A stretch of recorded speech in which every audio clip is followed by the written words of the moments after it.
The Arab American Association of New York, also known as Al Jam'iyya or Association, is truly a beacon of hope for thousands of Arab immigrants seeking a better life for themselves and their families in New York City. If I can describe the association in one word, it would be mentor. I would say amazing. It's really nice, and I'm planning on putting down my qualifications.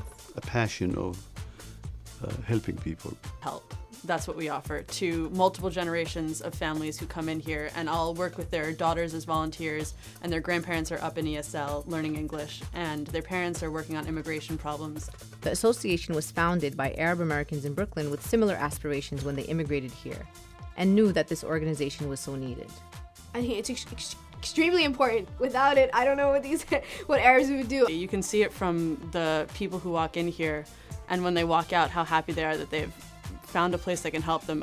There's nowhere else that is so full service. The people who live around this area or who comes here, they feel like they find a father or a mother in the Arabic community center here who can help them and direct them in the right way. Seeing the day in and day out of the activities which is being held at the association gives you an idea that this association is in much dire need.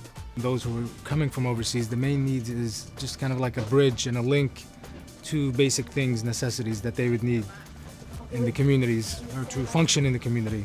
It's a vital structure in trying to progress as Arab Americans, especially for the younger generations as myself.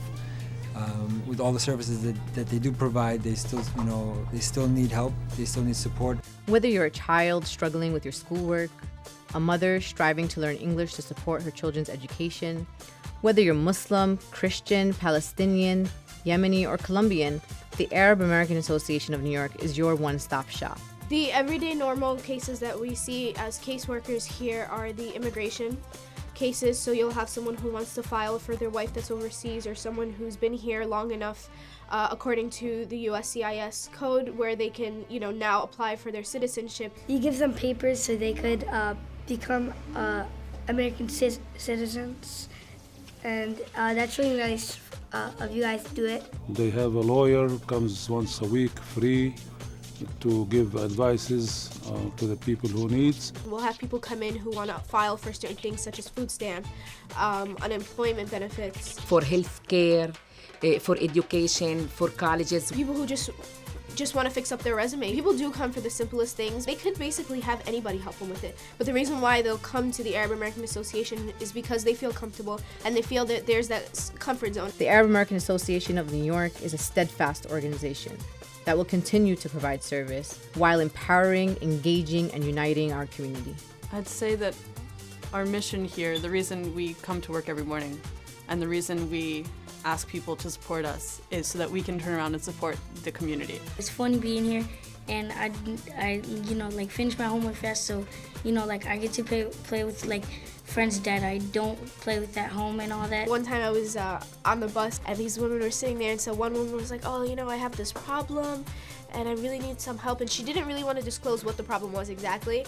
And so, there were two Arab women who were sitting behind her, and I was sitting behind them all, and she tapped her on the shoulder. She goes, "You should get off right here. The Jam'iyya Al-Arabiya will help you with anything. They're good people. They'll help you. They'll do whatever they can, and they don't even take money from you." It's easy to give, but the most difficult part is to continue to give. And the even more difficult is to give when you don't have. And that's the top of giving. So I hope that we'll be able to give, and we'll continue to give, and we'll continue to help the people.